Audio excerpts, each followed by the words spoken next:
বিসমিল্লাহির রহমানির রহিম। আসসালামু আলাইকুম। আজকে আমি পদ্মার মাওঘাটের ইলিশের লেজের ভর্তা রেসিপি শেয়ার করব।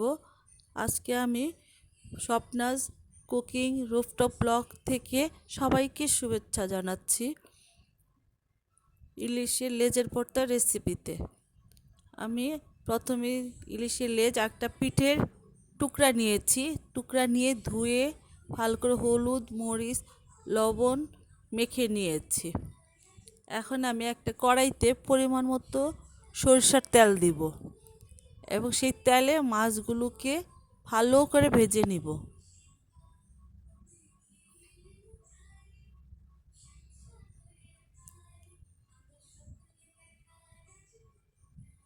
মাছগুলো ভালো করে ভাজা হয়ে গিয়েছে।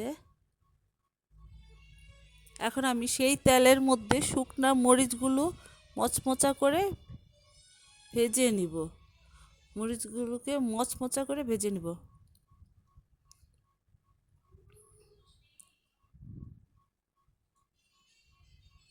ভাজা হয়ে গিয়েছে আমার। এখন আমি পেঁয়াজগুলো হালকা ভেজে নিব। পেঁয়াজগুলো ভাজা হয়ে গিয়েছে, আমি একটা প্লেটে তুলে নিব।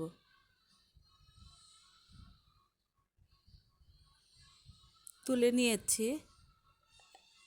এখন আমি মাছগুলোকে কাটা ছাড়াই নিব। ভালো করে কাটাগুলো বেছে নিয়েছি ভালো করে, যেন কাটা না থাকে। তারপরে আমি লবণ দিয়ে শুকনো মরিচগুলোকে হাত দিয়ে মিশিয়ে নিয়েছি, যেন ভালো করে মিশাতে হবে।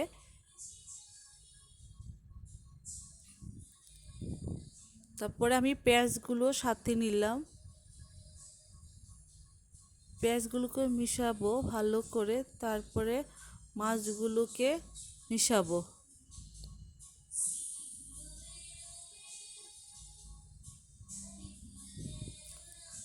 সবশেষে ধনিয়া পাতাগুলোকে মিশিয়ে নিয়েছি। এখন আমার ভর্তা রেডি। এখন একটা বাটিতে তুলে নিব। ভালো করে তুলে নিয়েছি বাটিতে। আমার ইলিশের লেজের ভর্তা রেডি। গরম গরম ভাত দিয়ে খুবই মজা লাগে, একদম সেই পদ্মার মাওয়া ঘাটের ইলিশের লেজের ভর্তার মতে একদম সেম একই রকম, খেতে খুবই মজা। গরম ভাত দিয়ে খেতে খুবই মজা।